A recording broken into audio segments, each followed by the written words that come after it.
کتاب رحمت قرآن مجید میں ہمارے لیے جو فلاح حاصل کرنے کی ترغیب موجود ہے اس کا پورا نصاب بھی اللہ تعالیٰ نے عطا فرمایا ہے۔ قرآن مجید کی جس آیت کریمہ کو میں نے موضوع سخن بنایا اس میں 4 چیزوں کو خاص طور پہ ذکر کیا، 3 پر اجمالی گفتگو آپ کے گوش گزار کر دی گئی، اور چوتھی چیز جو کہ حصول فلاح کی ضمانت ہے وہ ہے وَجَاهِدُوا فِي سَبِيلِهِ، اس کی راہ میں جہاد کرو، لَعَلَّكُمْ تُفْلِحُونَ، تاکہ تم فلاح کی منزل حاصل کر پاؤ، منزل فوز و فلاح تمہارا مقسوم ہو تو تم اس کی راہ میں جہاد کرو۔ جہاد فی سبیل اللہ کی ترغیب ہے، حکم ہے، اور جہاد اس امت کے لیے لازم قرار دیا گیا، فرض کیا گیا، قیامت تک جہاد جاری رہے گا۔ اور جہاد کا موضوع قرآن مجید میں، احادیث طیبہ میں ہمارے سامنے کثرت کے ساتھ رکھا گیا۔ شریعت نے جہاد اسلامی کے ہمارے سامنے خد و خال بھی واضح کیے ہیں، آداب بھی بیان کیے ہیں، اور اس کی صورتیں بھی بیان فرمائی ہیں۔ جہاد اللہ جل شانہ کی رضا کے حصول کے لیے شدید جد و جہد کا نام ہے، بھرپور محنت کا نام ہے، مقصد کو پانے کے لیے، مقصود حاصل کرنے کے لیے کوشش بلیغ جہاد کہلاتی ہے۔ اب اس پر علماء کرام نے جہاد کی مختلف صورتیں بیان فرمائی ہیں۔ ایک جو کفار کے ساتھ میدان جنگ میں کیا جاتا ہے اس کو جہاد بھی کہا جاتا ہے، اور شریعت اسلامیہ میں اس کے لیے قتال کا لفظ بھی استعمال ہوا ہے۔ فتنے کی سرکوبی کے لیے، اللہ کے دین کے غلبے کے لیے، کمزوروں کو، بیواؤں کو، بچوں کو، اپاہجوں کو، معاشرے کے پرامن لوگوں کو ظالموں کے ظلم سے، پنجۂ استبداد سے، جبر سے، زیادتی سے بچانے کے لیے سیسا پلائی ہوئی دیوار بن جانا، اور اس کے لیے چاہے کوئی بھی قیمت ادا کرنی پڑے، جہاد کہلاتا ہے۔ غلبہ اسلام کے لیے، اسلام کو دیگر ادیان پر غالب کرنے کے لیے جو محنت، جد و جہد کی جاتی ہے وہ جہاد کہلاتی ہے۔ ہمارے دین نے ہمیں قتال کا حکم بھی دیا ہے، اور جہاد کے جو دیگر مفہوم ہیں، شدید محنت، مسلسل کوشش اور بلیغ محنت مقاصد کے حصول کے لیے، اور اپنے نفس کو سنوارنے کے لیے، نفس پر غالب ہونے کے لیے، نفس کی خواہشات کے مقابلے میں جو جد و جہد کی جاتی ہے اس کو بھی جہاد کہا جاتا ہے، اور اصطلاح میں یہ جہاد بن نفس کے نام سے موسوم ہوتا ہے۔ تو ہماری شریعت نے ہمیں ہر طرح کے جہاد کرنے کی ترغیب دی ہے۔ آگے آداب ہیں اس کے، جو قتال ہے وہ ہر شخص اٹھ کے اس کا اعلان نہیں کر سکتا، اگر ایسا ہونے لگے تو معاشرے میں شر اور فساد پیدا ہو جاتا ہے۔ اس لیے وہ مسلم حکمرانوں کی ذمہ داری ہے کہ وہ جہاد بالسیف کا اعلان کریں۔ از خود اکیلا کوئی شخص کھڑا ہو کے، کوئی جتھا، کوئی گروہ کھڑا ہو کے اس طرح کرنے لگے گا تو جس طرح ماضی میں ہمارے ساتھ ہوا، اور پھر کتنی قیمتی جانیں گئیں، تو وہ نقصان ہمیں اٹھانا پڑتا ہے۔ تو سلطان اسلام جہاد کا اعلان کرتا ہے۔ بعض اوقات ایسا ہوتا ہے کہ سلطان کمزور ہوتا ہے، بزدل ہوتا ہے، یا کسی وجہ سے وہ اعلان نہیں کر پاتا، تو اس کو جو مفتیان کرام ہیں وہ مجبور کریں، فتویٰ صادر کریں اور اس کو ترغیب دیں اور اس کو زور دیں کہ وہ جہاد کا اعلان کرے۔ عوام کا پریشر بھی ہوتا ہے، اور لیکن اعلان وہی کرے گا۔ حدود شرعیہ کا قیام اور جہاد یہ سلطان کی ذمہ داریوں میں سے۔ اسلام نے ذمہ داریاں بانٹی ہوئی ہیں۔ کسی نے چوری کی ہے تو آپ پکڑ کے اس کا ہاتھ نہیں کاٹ سکتے، کسی نے بدکاری کی ہے تو آپ اس کو پکڑ کے چوک میں سنگسار نہیں کر سکتے، اس طرح تو فساد برپا ہو جائے گا۔ تو یہ کام عدالت کا ہے، سلطان کے نائبین کا ہے کہ وہ حدود شرعیہ کا قیام کرے۔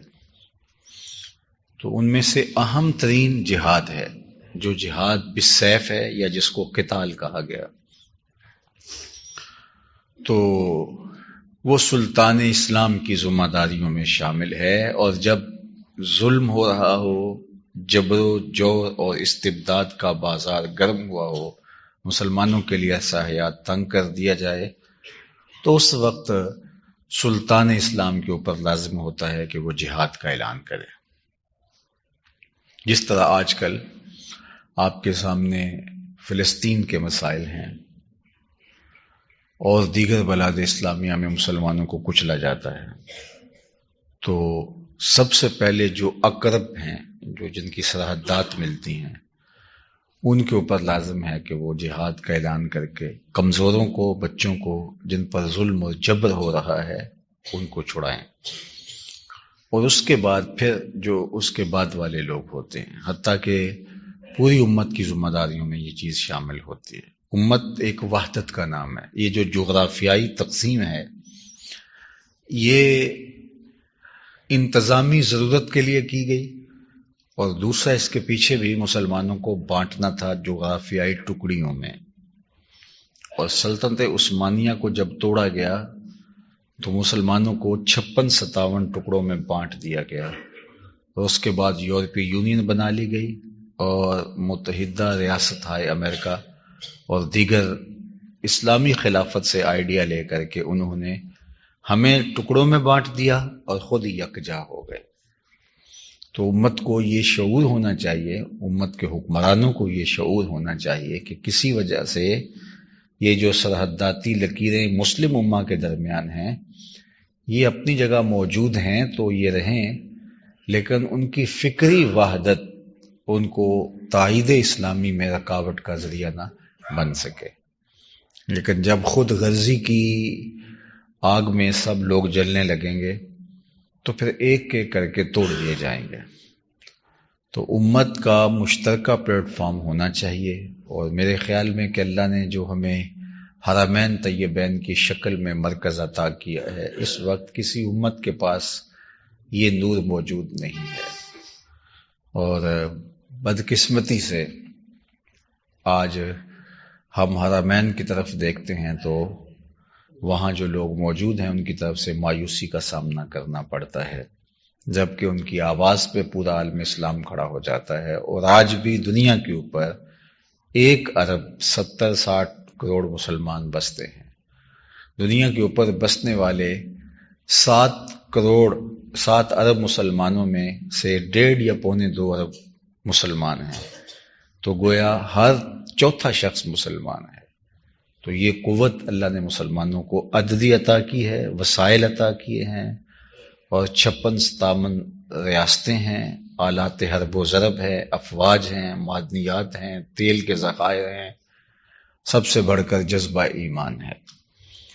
لیکن وہ اقبال نے کہا تھا، چمن میں رخت گل شبنم سے تر ہے، سمن ہے سبزہ ہے باد سحر ہے، مگر ہنگامہ ہو سکتا نہیں گرم، یہاں کا لالا بے سوز جگر ہے۔ تو یہ بات ذہن میں رکھیے کہ یہ معروضی حالات کیا ہیں اور ان حالات کا تجزیہ کر کے سلطان اسلام اعلان جہاد کرے، اور پھر اس وقت تو باقاعدہ افواج موجود ہیں، لہٰذا جو عوام ہیں ان کی ذمہ داری ہے اپنی افواج کو سپورٹ کرنا۔ 56-57 اسلامی ملک کے جو عوام ہیں وہ اپنی اپنی افواج کو سپورٹ کریں اور افواج کا مورال بلند ہو اور وہ آگے بڑھ کے دشمن کا مقابلہ کریں۔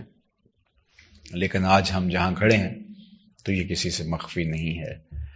یہ اب منبر و محراب کے، نصاب کے اور کتب کے موضوعات تو رہ گئے ہیں، عملی طور پہ آج امت کا اجتماعی درد مفقود ہو گیا ہے، اور جس پر مصیبت ٹوٹتی ہے وہی اس کو فیس کرتا ہے، اس کا سامنا کرتا ہے، کٹتا ہے، لٹتا ہے، پامال ہوتا ہے، جو بھی اس کی حالت ہوتی ہے، اس کے بعد کسی اور کی باری آ جاتی ہے۔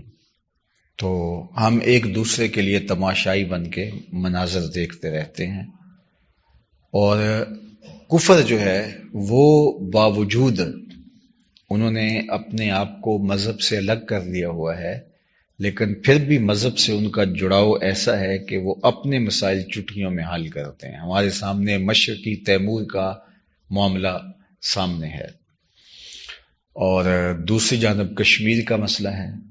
کشمیر کا اور مشرقی تیمور کا مسئلہ سیم ہے، لیکن وہاں چٹکیوں میں مسئلہ حل کر لیا گیا اور معاملے سب کچھ درست کر لیے گئے، لیکن یہاں کشمیر میں معاملہ جس طرح سے لٹکایا گیا اور جس طرح ہے یہ کسی کے سامنے کسی سے مخفی نہیں ہے۔ دوسری جانب سے اس وقت ایک مسئلہ یوکرائن کا چل رہا ہے اور دوسری جانب ہمارے سامنے فلسطین کا مسئلہ ہے۔ تو دنیا کا منافقانہ رویہ آپ اس تناظر میں دیکھ سکتے ہیں، لیکن ہم دشمن کو، کفار کو، یہود کو، ہنود کو، نصارہ کو کیا دوش دیں، کیا بات کریں؟ ہمارے اپنے جو دعوے دار ہیں اسلام کی قیادت کے، ان کا رویہ ایسا ہے کہ اس پر ایک نہیں ہزاروں سوالیہ نشان اٹھ رہے ہیں، لیکن انہیں غرض نہیں ہے۔ آج کی دنیا میں، آج کی تاریخ میں لوگ اپنی معیشت کا پہلے سوچتے ہیں۔ انفرادی طور پہ کوئی شخص اپنی معیشت کا سوچے اور اقدار کو پامال کر دے، یا کوئی ملک اور ملت اپنی معیشت کو اقدار پر ترجیح دے، تو یہ فتنہ ہے۔ میرے اور آپ کے آقا مولا کا فرمان 100% سچ ہے اور ہمارے سامنے ہے کہ میری امت کا سب سے بڑا فتنہ مال ہے، تو مال کی وجہ سے اقدار بھی پیچھے چلی جائیں گی۔ اس میں کوئی شک نہیں ہے کہ اس دور میں معیشت کا بہتر ہونا بہت سارے مسائل کا حل ہے، اس لیے اس نیت کے ساتھ معیشت کو مضبوط کیا جائے کہ ہم اپنے اقدار کی بھی اس سے حفاظت کر سکیں گے اور کمزور کو لوگوں کی، امت کی مدد بھی کر سکیں گے، تو اس میں تو کسی کو کوئی پریشانی نہیں ہونی چاہیے۔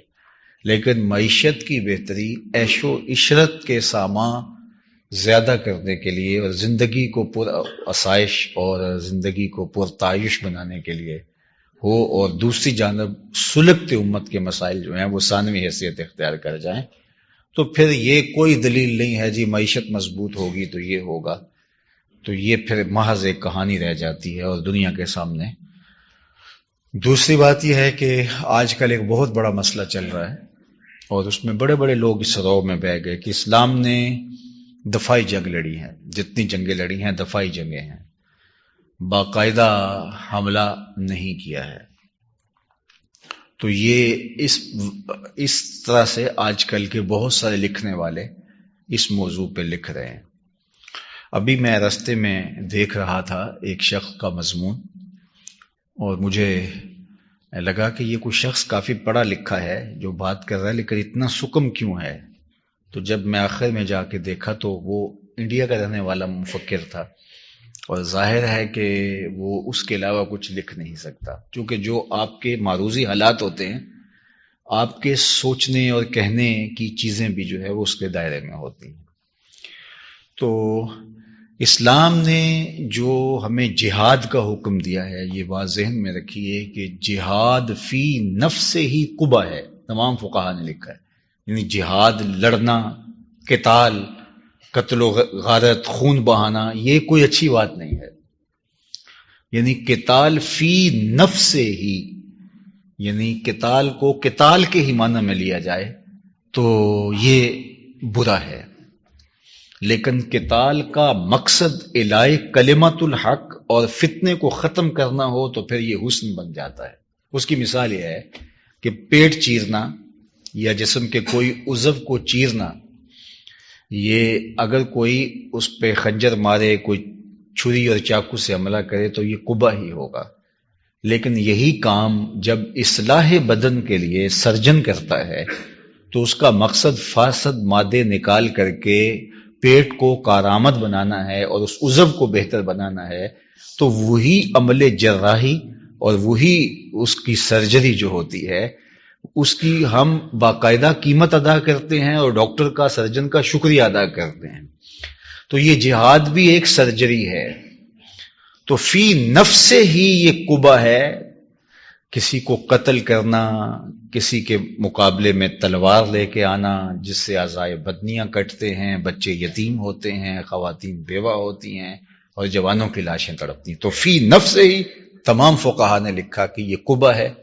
لیکن جب یہ فتنے کے خاتمے کا ذریعہ ہو، جب یہ شر کے خاتمے کا ذریعہ ہو، جب یہی الہی کلمت الحق، اللہ کے کلمے کو بلند کرنے کا ذریعہ ہو، تو یہ پھر قبح نہیں، یہ جو ہے وہ پھر حسن بن جاتا ہے، خوبصورت بن جاتا ہے.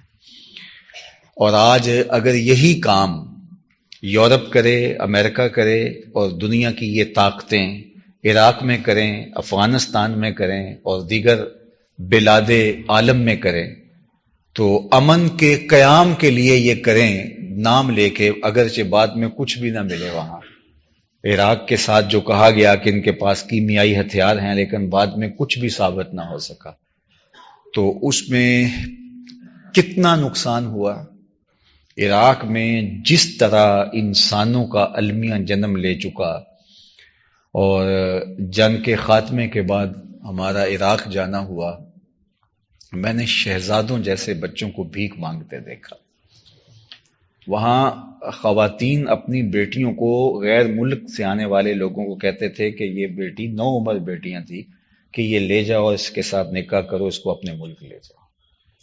یعنی وہ المیہ جنم لیا اور یہ دنیا کے اوپر امن کے نام پر یہ سب کچھ ہوا. اور پوری دنیا خاموش تھی، بلاد اسلامیہ بھی خاموش تھے، اس لیے کہ کرنے والا طاقتور تھا، غالب تھا. اس لیے اس وقت کسی نے نہیں کہا کہ یہ جارحیت ہے، اس وقت کسی نے نہیں کہا.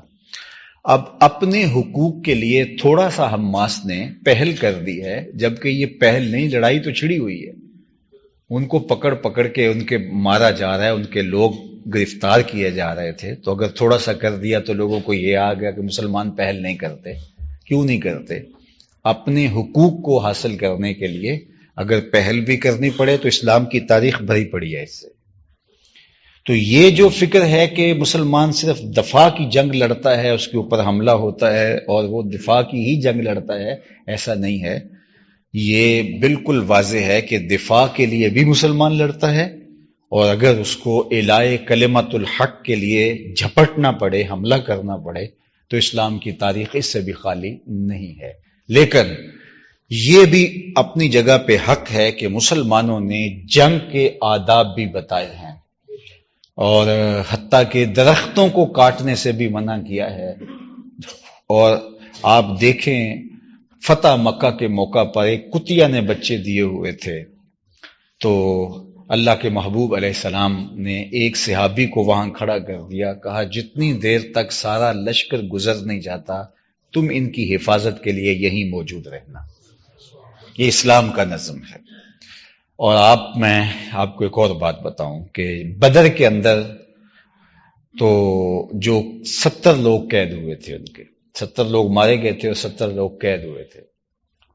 اس زمانے کے اندر یہ جو گندم کی روٹی ہے، یہ اہل عرب کے ہاں یہ بہت کم دستیاب تھی اور یہ ان کے ہاں ایک مہنگا کھانا تھا. تو مسلمانوں کے پاس اتنی گندم نہیں تھی. تو پھر حکم کیا ہوتا ہے کہ تم دوسری چیزوں سے گزارا کر لو، لیکن اپنے ان قیدیوں کو آپ گندم کی روٹی کھلائیں گے.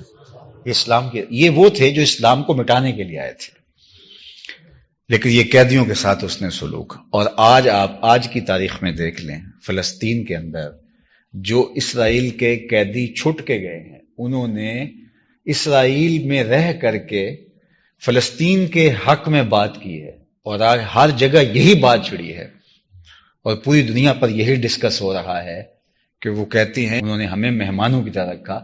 ادھر سے ہمارے لوگ بم مار رہے تھے ہاسپٹلز کے اوپر اور بچے ذبح کر رہے تھے، اور ادھر یہ قیدی تھے، اور انہوں نے کہا تم پریشان نہیں ہونا، تم محفوظ ترین جگہ پہ ہو.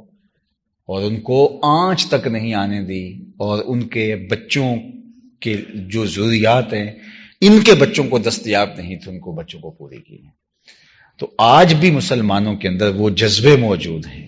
تو جہاد فی سبیل اللہ، اللہ کی راہ میں قتال، تو یہ میں نے عرض کر دیا کہ یہ طے شدہ ہے کہ یہ قیامت تک جاری رہے گا. اور میرے اور آپ کے آقا و مولا کے مبارک اسماء میں سے ایک اسم رسول الملاحم ہے.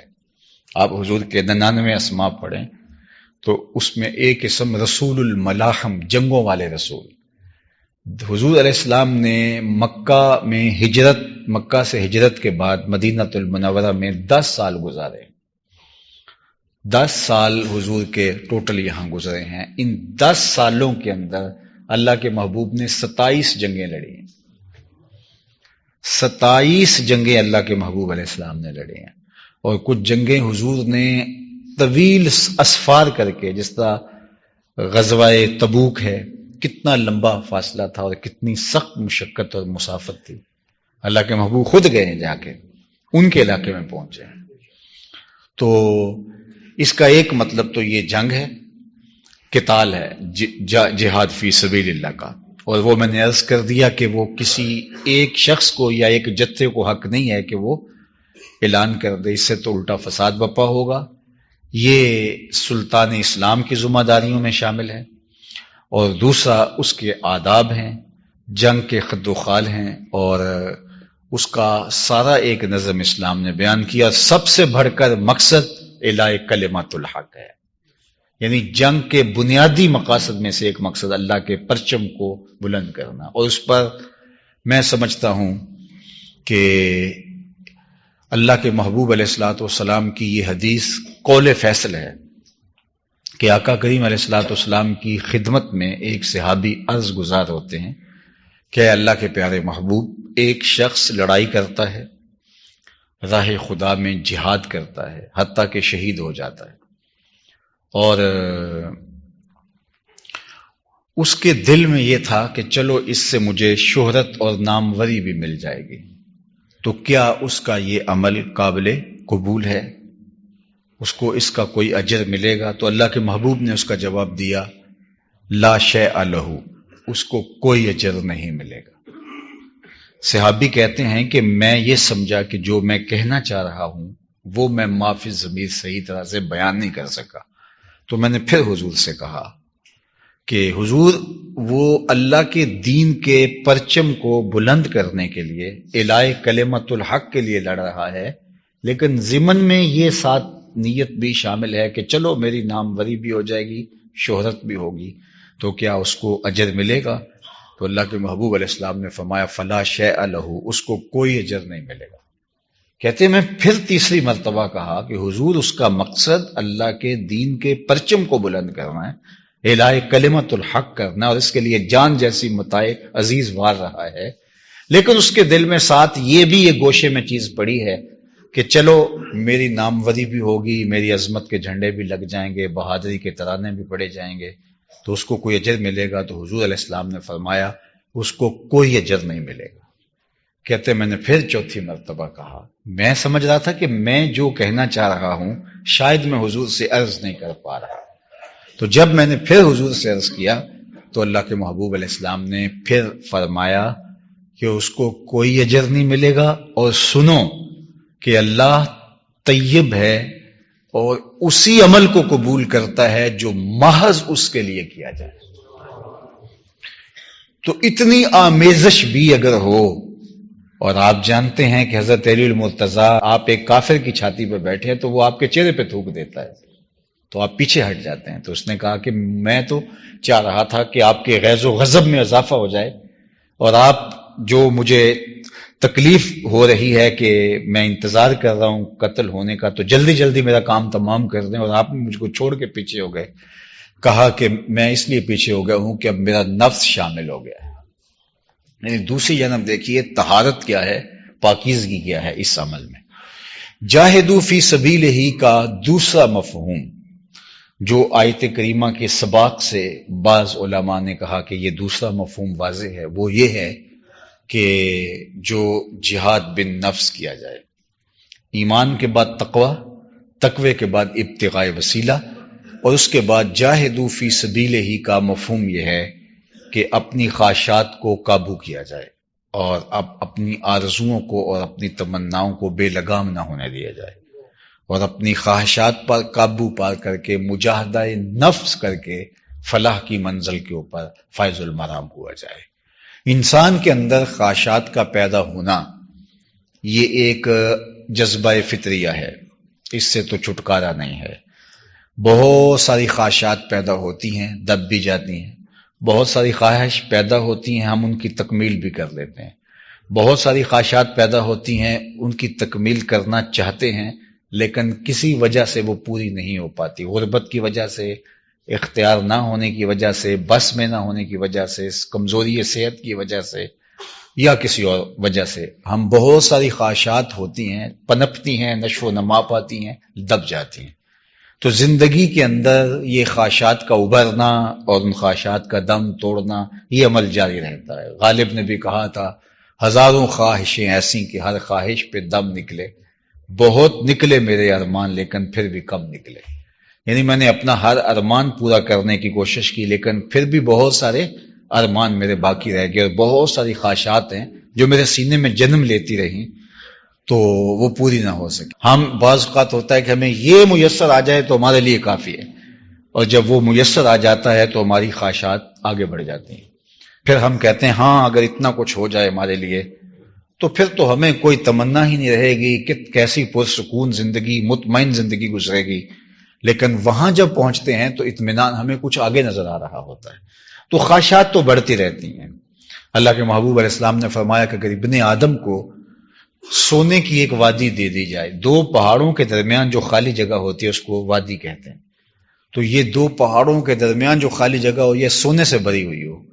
اتنا سونا تو کسی کے پاس نہیں ہوگا، لیکن فرض کرو اگر کسی کے پاس اتنا سونا ہو تو فرمایا اگر ابن آدم کو سونے سے بھری ہوئی ایک وادی دے دی جائے تو وہ آرزو کرے گا کہ میرے پاس دوسری وادی ہو.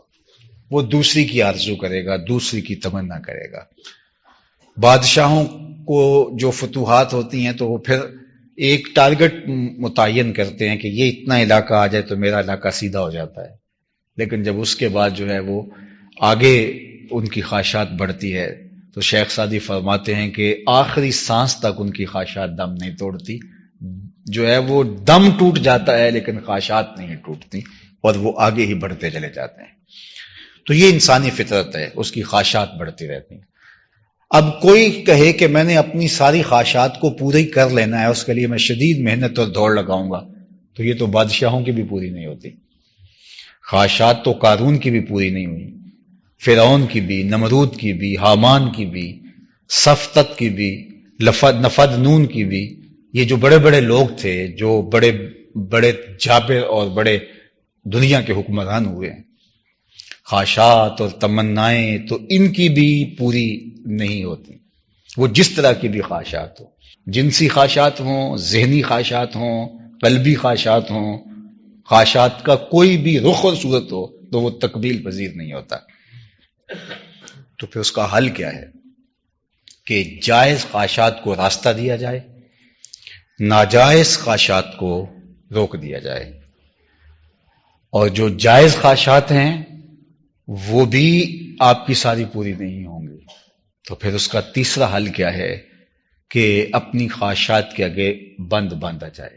اس کو ضبط نفس کہتے ہیں، اور شریعت اسلامیہ نے ہمیں ضبط نفس کے بہت سارے طریقے دیے ہیں۔ اس میں ایک روزہ ہے، روزہ ایک مشق ہے ہماری، ہونے کے باوجود چھوڑ دینا تاکہ ہماری مشق ہو، اور یہ ہمیں ترغیب دی گئی ہے۔ اور بہت ساری ایسی چیزیں ہوتی ہیں اللہ کی طرف سے ہماری تربیت ہوتی ہے کہ ہماری منصوبہ بندی کے باوجود ہمیں حاصل نہیں ہو پاتی۔ سید علی المرتضیٰ فرماتے ہیں مجھے اپنے ارادوں کی شکست سے رب کی معرفت حاصل ہوئی ہے، کہ بعض کا کوئی چیز بالکل آسان ہدف ہوتا ہے لیکن نہیں مل پاتی، تو یہ اللہ کی طرف سے تربیت ہوتی ہے۔ تو ضبط نفس کرنا اور اپنی خواہشات کو دبانا اور اللہ کی طرف رجوع کرنا، یہ وہ چیزیں ہیں کہ جو چیزیں آپ کو آپ کی تربیت کرتی ہیں، اور یہ اللہ تعالیٰ کی طرف سے فلاح کی منزل کے حصول کا سبب اور ذریعہ ہے۔ بہت سارے ہدف رہ جاتے ہیں انسان جب خواہشات کے پیچھے لگ جاتا ہے، یہ کر لوں تو یہ کروں گا، اور وہ کر ہی نہیں پاتا، اور وہ مقصود اس کے ہاتھ سے۔ میں نے تو یہ بھی دیکھا ہے کہ کچھ لوگ کہتے ہیں یہ کر لوں تو پھر نماز شروع کروں گا، وہ ساری زندگی نماز ہی شروع نہیں کر پاتے، باقی بڑے بڑے کام اور کارہائے نمایاں سر انجام دینا تو دور کی بات ہے۔ یعنی یہ بات فلاں ہدف کے بعد میں یہ کام کا آغاز کروں گا، اور وہ ہدف ہی پورا نہیں ہوتا۔ وہ پورا ہو جائے تو وہ ہدف جو ہے وہ اس کا دائرہ اور وسیع ہو جاتا ہے، تو زندگی بھر یوں گزر جاتی ہے۔ تو ہمارے رب نے ہمیں ضبط نفس کا حکم دیا، اور جہاد سے یہاں مراد مجاہدہ نفس ہے، اپنے نفس کی خواہشات کا مقابلہ کرنا، اپنے نفس کو روکنا۔ اور اللہ کے محبوب علیہ السلام نے اس کے لیے ہمیں بہت خوبصورت طریقہ عطا کیا۔ انظروا الی من هو اسفل منکم، فرمایا کس طرح اپنی خواہشات کو روک سکو گے؟ اپنے نیچے دیکھو، جب نیچے دیکھو گے تو تمہیں صبر آ جائے گا، اگر اوپر دیکھو گے تو پھر تم کبھی بھی رک نہیں پاؤ گے۔ تو کہا وجاہدوا فی سبیلہ لعلکم تفلحون، یہ ہے تمہاری منزل فلاح تک پہنچنے کا راستہ۔ وقت سمٹ گیا، میں اجمالاً عرض کر دیتا ہوں دوبارہ کہ پہلی منزل ایمان ہے، دوسری منزل تقوی ہے، تیسری منزل ابتغاء وسیلہ ہے، ایسے لوگوں کی صحبت اور قربت حاصل کی جائے کہ جن کے ذریعے سے منزل آسان ہو جائے، اور چوتھی چیز جہاد فی سبیل اللہ ہے۔ اور جہاد فی سبیل اللہ کے من جملہ مفاہیم میں سے ایک مفہوم جہاد بن نفس ہے، اپنے نفس کے ساتھ جہاد کرنا، اپنے نفس کا مقابلہ کرنا، نفس کی خواہشات کو دبا کر کے اللہ کی رضا کے دائرے میں رہنا، تاکہ نفس ہمیں اپنی خواہشات کی تکمیل کے چکر میں الجھا کر کے اللہ جل شانہ کی رضا جوئی کے عمل سے روک نہ دے۔ اگر یہ چار چیزیں ہم حاصل کر لیتے ہیں تو میرا رب ہمیں سند عطا کرتا ہے لعلکم تفلحون، تو پھر تم فلاح پا جاؤ گے۔ یہاں لا اللہ شک کے لیے نہیں ہے، یہاں اللہ تعالیٰ کی طرف سے یہ لا اللہ کا جو لفظ ہے یہ ہمارے لیے یقین کا نور بانٹتا ہے۔ اگر تم ان چار چیزوں کو حاصل کر لیتے ہو اور اس کا نتیجہ 2x2=4 کی طرح تمہارے سامنے ہے کہ اللہ تعالیٰ تمہیں پوری کامیابی اور کامرانی نصیب فرمائے گا، اور اس کامیابی کا تعلق دنیا کی کامیابی سے بھی ہے اور آخرت کی کامیابی سے۔